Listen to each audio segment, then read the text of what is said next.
नमस्कार, हर खबर हरियाणा देख रहे हैं आप और मैं हूं आपके साथ सपना दीपक मदेशिया। बुलेटिन का आगाज करेंगे। मुख्यमंत्री नायब सिंह सैनी ने बुधवार को गृह विभाग के डैशबोर्ड का उद्घाटन किया। यह एक बड़ा डिजिटल प्लेटफॉर्म है जो पूरे राज्यों में कानून लागू करने, इमरजेंसी में मदद करने और पब्लिक सेफ्टी मैनेजमेंट में बड़ा बदलाव लाएगा। इस पहल को एक अहम मील का पत्थर बताते हुए मुख्यमंत्री ने कहा कि नए सिस्टम से सीनियर अधिकारी एक ही इंटरफेस पर पुलिस, फायर, एम्बुलेंस और जेल और दूसरे जरूरी विंग से रियल टाइम जानकारी पा सकेंगे। साथ ही उन्होंने कहा कि इससे गृह विभाग में समन्वय बेहतर होगा, क्षमता बढ़ेगी और तेजी से फैसले लेने में मदद मिलेगी। उन्होंने इस नई पहल के लिए होम सेक्रेटरी और दूसरे सीनियर अधिकारियों और टेक्निकल टीम को बधाई दी। वहीं मुख्यमंत्री सैनी ने डैशबोर्ड के जरिए हरियाणा की सभी 20 जेलों के रियल टाइम में लाइव मॉनिटरिंग की तारीफ की। इस अधिकारी कैदियों के ट्रांसफर, एक्सपेंशन की जरूरतों और भीड़ कम करने के उपायों की प्लानिंग कर पाएंगे।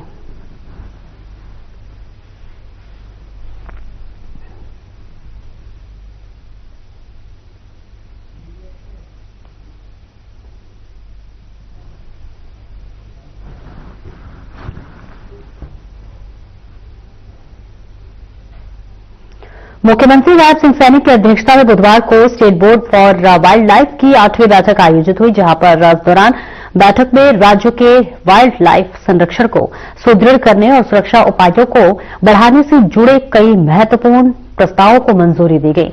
आपको बता दें कि इस मौके पर बैठक की अध्यक्षता करते हुए मुख्यमंत्री ने निर्देश दिए कि वाइल्ड लाइफ संरक्षण को मजबूत करने पर विशेष फोकस करते हुए पुख्ता सुरक्षा उपायों को सुनिश्चित किया जाए ताकि वन्य जीवों का संरक्षण और संवर्धन सुनिश्चित किया जा सके।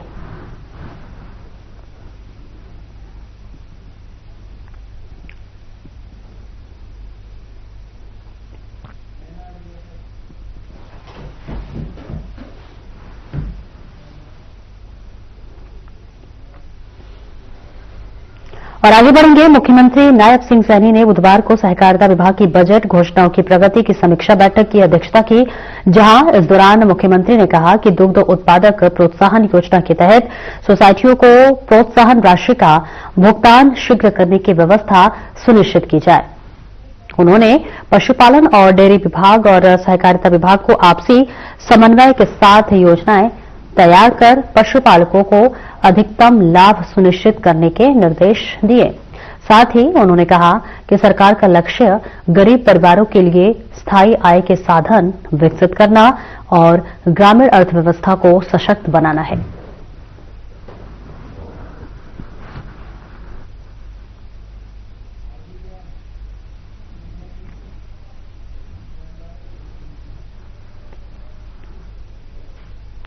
और हरियाणा सरकार ने लाडो लक्ष्मी योजना की दूसरी किस्त जारी की है, जिसमें 7 लाख से अधिक महिलाओं को आर्थिक सहायता प्रदान की गई है। आपको बता दें कि मुख्यमंत्री नायब सिंह सैनी ने राशि जारी करते हुए बताया कि 25 सितंबर को इस योजना के ऐप की शुरुआत की गई थी और अब तक 9,592 महिलाओं ने आवेदन किया है, जिनमें से 7 लाख महिलाएं पात्र पाई गई हैं। तो वहीं इस योजना के तहत महिलाओं को हर 3 महीने में एक बार सहायता राशि दी जाएगी।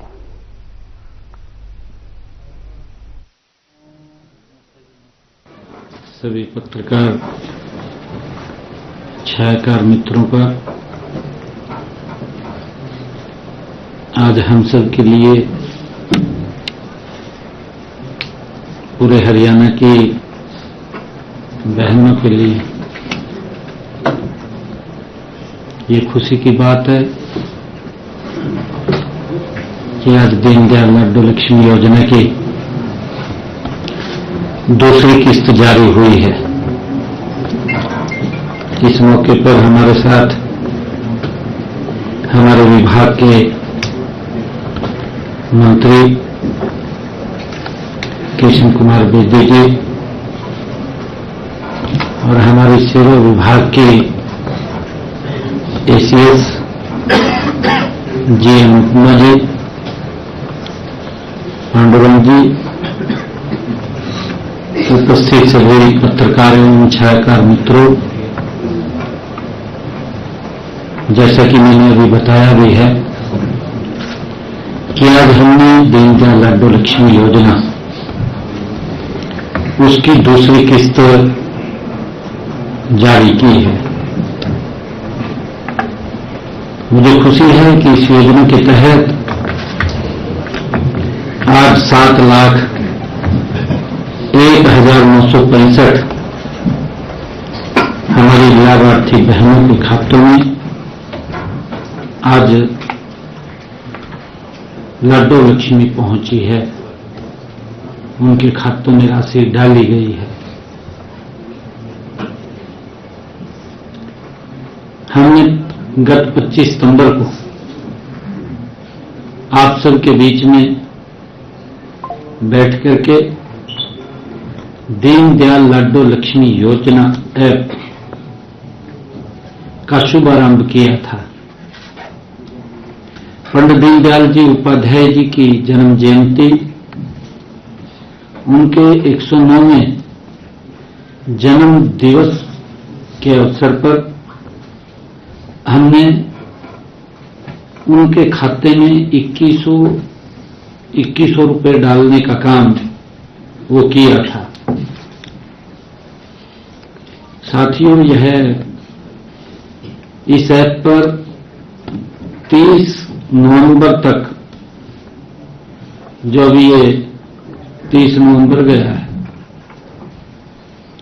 इस 30 नवंबर तक 9,592 महिलाओं ने आवेदन किया है। इनमें से 7,01,965 महिलाएं पात्र पाई गई हैं। इनमें से 5,58,346 महिलाओं ने अपना आधार KYC पूरा किया है, जबकि 1,43,619 महिलाओं का वेरिफिकेशन अभी पेंडिंग है। जिन बहनों का आधार KYC का अंतिम चरण अभी भी बकाया है, उनमें उन बहनों से मेरा ये निवेदन है, आग्रह है कि आप भी इसको जल्द से जल्द पूरा कर लें। आप जैसे ही यह प्रोसेस पूरा करेंगे, आपको भी इस योजना का लाभ मिलना शुरू हो जाएगा।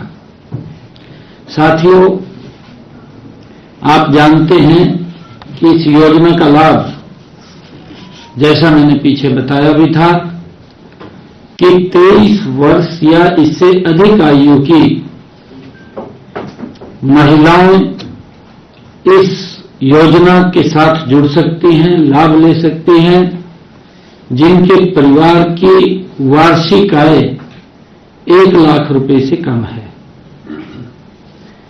इस योजना का विशेष पहलू यह भी है कि परिवार की सभी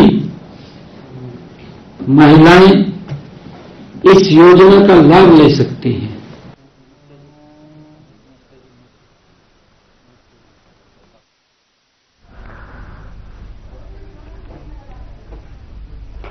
और आगे बढ़ेंगे। चंडीगढ़ में इंडियन नेशनल लोकदल के प्रतिनिधिमंडल ने हरियाणा के राज्यपाल असीम घोष से मुलाकात कर प्रदेश के कई गंभीर मुद्दों पर अपना पक्ष रखा।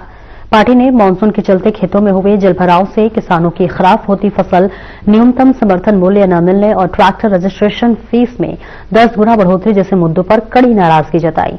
साथ ही 2 बास्केटबॉल खिलाड़ियों की प्रैक्टिस के दौरान हुई मौत पर कठोर कार्रवाई, परिजनों को सरकारी नौकरी और 1-1 करोड़ रुपए मुआवजा देने की मांग भी राज्यपाल को सौंपे गए ज्ञापन में शामिल रही।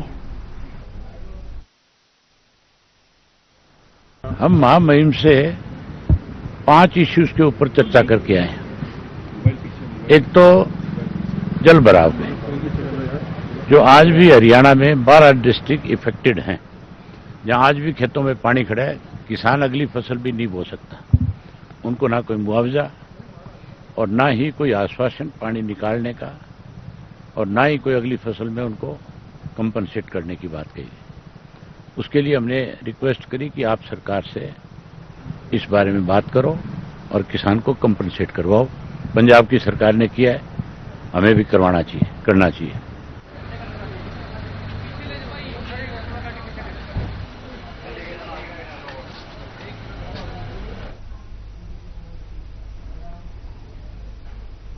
और जेजेपी के राष्ट्रीय अध्यक्ष डॉक्टर अजय चौटाला ने जनसंपर्क अभियान की शुरुआत की। चौटाला ने टिटानी, कैरू, खरकड़ी, सोहान और सरल और भारीसाव गांव का दौरा किया और 7 दिसंबर को जुलाना में होने वाली जेजेपी की स्थापना रैली के लिए ग्रामीणों से भारी संख्या में भाग लेने की अपील की। इस दौरान उन्होंने प्रदेश की खराब कानून व्यवस्था को लेकर सरकार को घेरा और बेरोजगारी, महंगाई, किसानों की समस्याओं को लेकर भी आलोचना की।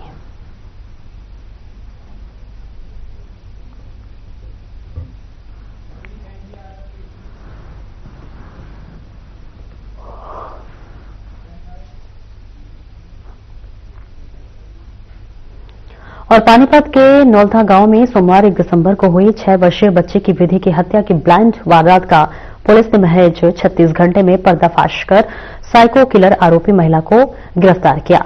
साइको किलर आरोपी महिला की पहचान सोनीपत के गांव भावड़ निवासी पूनम पत्नी नवीन के रूप में हुई है। आरोपी पूनम रिश्ते में विधि की चाची लगती है। आरोपी पूनम के पति नवीन और मृतक विधि के पिता संदीप चचेरे भाई हैं।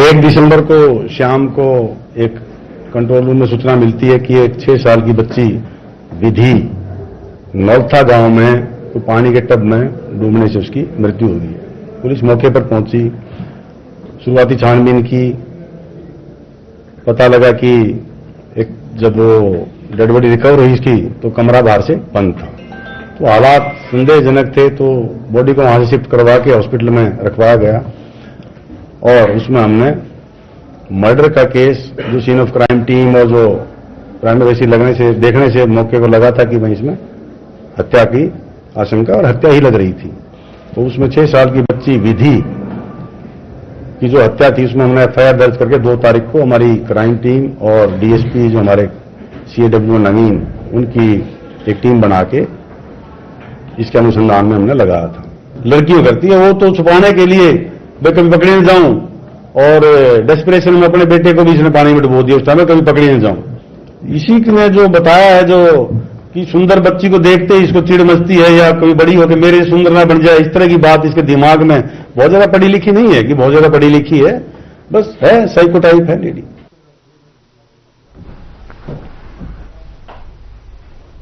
और जिला सचिवालय की दोनों लिफ्ट पिछले 11 महीनों से खराब होने के कारण लोगों के लिए बड़ी परेशानी का कारण बनी हुई है। सचिवालय के दूसरे फ्लोर तक पहुंचने के लिए करीब 90 सीढ़ियां चढ़नी पड़ती है, जिससे बुजुर्गों, दिव्यांगों, हृदय रोगियों और ब्लाइंड लोगों को भारी दिक्कतें झेलनी पड़ रही हैं। स्थानीय लोग आज डीसी, एसडीएम और सीएम विंडो तक शिकायतें कर चुके हैं, लेकिन समाधान नहीं मिला। दिशा बैठक के दौरान जब केंद्रीय राज्य मंत्री राव इंद्रजीत सिंह से पूछा गया तो उन्होंने इसे साधारण बताते हुए कहा कि सीढ़ियां चढ़ने से सेहत अच्छी रहती है। जिम्मेदार अधिकारी भी जवाब देने से बच रहे हैं। क्या नाम है आपका? अशोक कुमार। अशोक जी, अभी आप सचिवालय में आए। हाँ जी। तो लिफ्ट खराब पड़ी है। लिफ्ट खराब पड़ी, करीब 1 साल से करीबन 12 महीने हो गए। मेरे तो घुटनों में भी तकलीफ है, कमर में भी तकलीफ है, बहुत मुश्किल है। और तीसरी मंजिल पर बैंक में इसमें जाना पड़ता है। बैंक ऊपर? हाँ, बैंक ट्रेजरी सब कुछ। क्या आप अपील करेंगे? सभी अधिकारी, आला अधिकारी यही इस बिल्डिंग में रहते हैं। हाँ, तो हम तो पहले भी एप्लीकेशन वगैरह तो दे रखे हैं, पर लेकिन कोई सुनाई नहीं। अब क्या कहेंगे, क्या अपील करना चाहिए? फील करना चाहिए कि ठीक हो जाए। ऐसा है जी, यहाँ पे लिफ्ट करीब 10 से 12 महीने से खराब है और जो बुजुर्ग आते हैं उनको चढ़ने में बहुत परेशानी होती है। यहाँ पे पूरा डिपार्टमेंट बैठा है, पूरा एडिशनल डिपार्टमेंट बैठा है, हमारे यहाँ के डीसी बैठे हैं जो एक जिले के इंचार्ज होते हैं, और उनके रहते हुए यहाँ पे लिफ्ट ठीक नहीं हो रही, तो कितनी बड़ी विडम्बना है जी। बहुत बुरी बात है। क्या अपील करें? हम तो यही चाहेंगे कि जल्दी से जल्दी लिफ्ट को ठीक करवा जाए और बुजुर्गों को इस बारे में सहायता मिले। बैंक भी है, सब कुछ है जी, कम से कम 50 डिपार्टमेंट है यहाँ पे, हर गांव की जनता यहाँ पे आती है। तीसरी फ्लोर पे पीएनबी बैंक में लिफ्टें खराब पड़ी है पिछले 11 महीने। जी सर। कितनी परेशानी, क्या करें? बहुत ज्यादा परेशानी, क्योंकि जिला जो लेवल है उसके सभी ऑफिस मिनी सेक्रेटरीट में है, जो अपना लघु सचिवालय है, जनता को बहुत परेशानियां होती हैं। 11 महीने से करीब हमारा तो आना जाना लगा रहता है, कोर्ट के काम से, किसी न किसी काम से 30 दिन से तो सांस फूलने में परेशान। बुजुर्ग लोग को तो परेशानी होती है, जब हमें परेशानी हो रही है तो सर क्या नहीं करना चाहूंगा, इनको जल्दी जल्दी ठीक करना है। फोटो खींच कर दिखाओ भैया। नारनौल नगर पालिका में 30 सफाई कर्मचारियों को कौशल रोजगार के तहत 3 महीने के लिए सरकार ने लिया था और 3 महीने पूरे होने पर सरकार ने उन सभी सफाई कर्मचारियों को हटा दिया। हटाए गए सफाई कर्मचारी लगातार समय बढ़ाने की सरकार से गुहार लगा रहे हैं और इसी कड़ी में कर्मचारियों ने धरना प्रदर्शन शुरू कर दिया। चौथे दिन धरना जारी रहा और हटाए गए 6 सफाई कर्मचारी भूख हड़ताल पर भी बैठ गए हैं। देखिए, जो नारनौल के जो सफाई कर्मचारी है, इनके साथ जो सरकार ने अन्याय किया है, इन लोगों को कौशल का झांसा देकर भर्ती किया गया, मगर 3 महीने के अंदर अंदर इनको घर पे बिठाने का काम किया गया है। हम सरकार और प्रशासन से मांग करते हैं, हमारी गरीब किसान मजदूर संघर्ष समिति ने लगातार इनको समर्थन दे रही है, जो भी ये आगे की कॉल देगी हम इनके साथ रहेंगे। हड़ताल का चौथा दिन है जी। हमारे जो 30 कर्मचारी कौशल का झांसा देके लगाए गए थे सफाई कर्मचारी, हमारे सफाई कर्मचारी को धोखा किया है। जो हमारे सफाई कर्मचारी प्राइवेट काम छोड़ के 15-15, 20-20 हजार रुपया काम छोड़कर जाकर कौशल का दिलासा देकर अधिकारियों ने यहाँ बुलाया था कि आज तुम्हारी लिस्ट लगी हुई है। इस सरकार ने हमारे साथ बहुत बड़ा धोखा गया है। यानी 30 आदमी के साथ धोखा नहीं है, 450 आदमी के साथ धोखा है। 450 आदमी की लिस्ट लगाई गई थी भाई, कौन लगना चाहता कौन ना। अधिकारियों ने हमारे पास फोन कर करके हम घर से बुलाए थे, हमारे प्राइवेट धंधे भी छूट गए जी।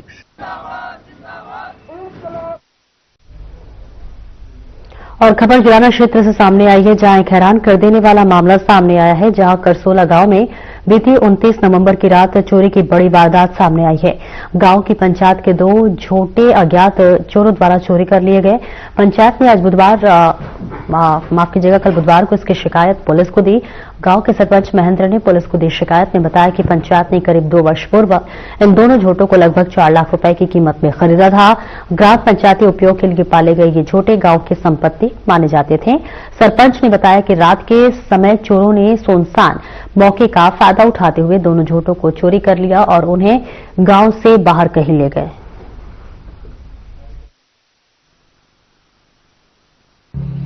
गांव में चोरी का मामला ये है जी, 28 वाली रात और 29 को सवेरे 12 बजे के बाद, 28 वाली रात में 12 बजे के बाद 29 शुरू हुआ है जी, हमारे 2 झोटे चोरी हो गए जी।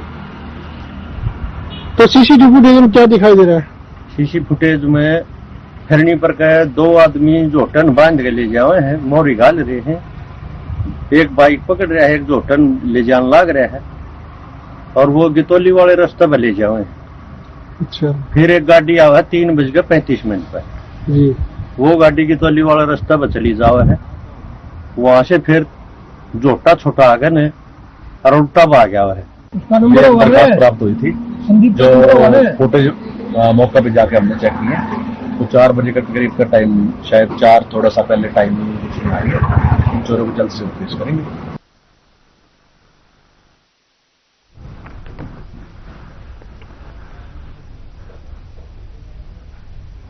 और आगे बढ़ेंगे, जहां बाडा में तहसीलदार की स्थायी नियुक्ति की मांग को लेकर अधिवक्ताओं का आंदोलन लगातार तीसरे दिन भी जारी है। वहीं अधिवक्ताओं ने वर्क सस्पेंड कर तहसील को समस्त न्यायिक और राजस्व कार्य ठप कर दिया है, जिसके चलते आम जन को भारी परेशानी का सामना करना पड़ रहा है। घटनास्थल पर भारतीय किसान यूनियन के जिलाध्यक्ष हरपाल भांडवा ने कहा कि जब तक बाडा में स्थायी सह तहसीलदार की नियुक्ति नहीं होगी तब तक धरना जारी रहेगा। और वहीं अधिवक्ता संजीव शोरान ने सरकार की कथनी और करनी में अंतर पर तीखा हमला बोलते हुए इसे जनहित के खिलाफ बताया।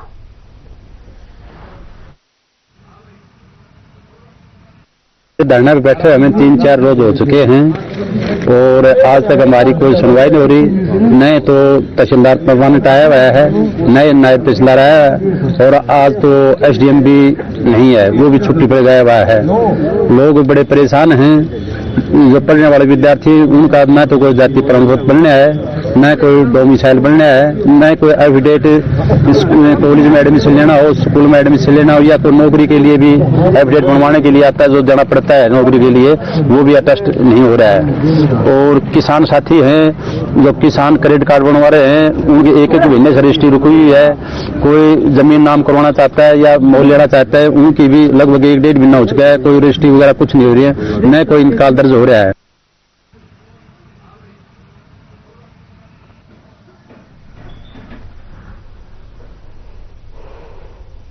और फरीदाबाद की अल-फलाह यूनिवर्सिटी एक बार फिर से सवालों के घेरे में है। दिल्ली ब्लास्ट के आतंकी मॉड्यूल से जुड़े नाम सामने आने के बाद अब यूनिवर्सिटी के पूर्व नर्सिंग स्टाफ ने बेहद गंभीर और चौंकाने वाला खुलासा किया है। कर्मचारी का दावा है कि मेडिकल कॉलेज अस्पताल में रोजाना 100 से 150 तक के फर्जी मरीजों की फाइलें तैयार कराई जाती थी, जिन पर डॉक्टरों के साइन पहले से ही मौजूद होते थे।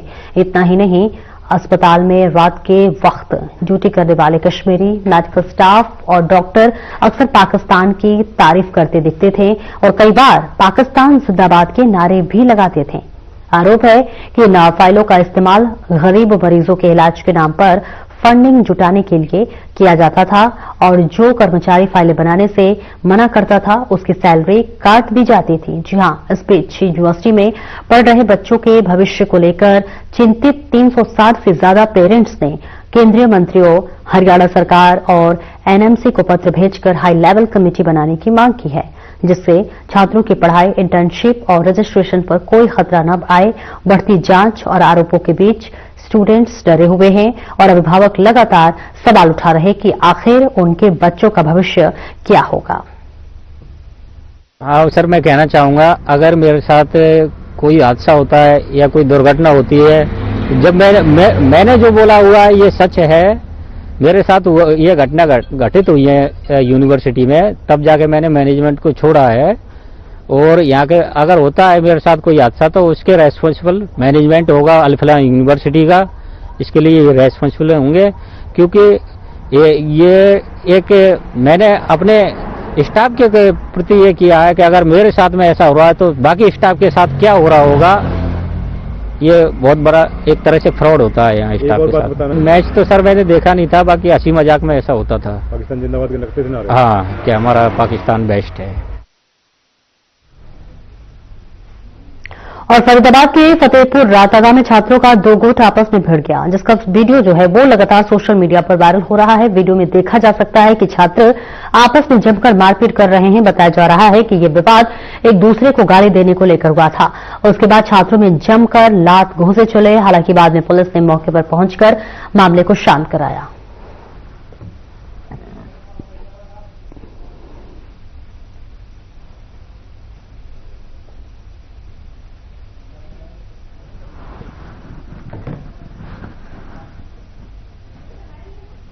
फरीदाबाद के सारन थाना क्षेत्र के जवाहर कॉलोनी में वोल्गा टेलर्स की दुकान में देर रात शॉर्ट सर्किट से आग लग गई। बताते चले कि जवाहर रात में पड़ोसियों ने दुकान से धुआं उड़ता देखा। दुकान मालिक मुन्नी लाल को सूचना दी गई तो वो वही दमकल विभाग की 2 गाड़ियां मौके पर पहुंची और आधे घंटे की मशक्कत के बाद आग पर काबू पाया गया। इस घटना में आग के लपटें पहली मंजिल तक पहुंच गई, जिससे नीचे रखे कपड़े और ऊपर लगी सिलाई मशीनें पूरी तरह से जलकर राख हो गई।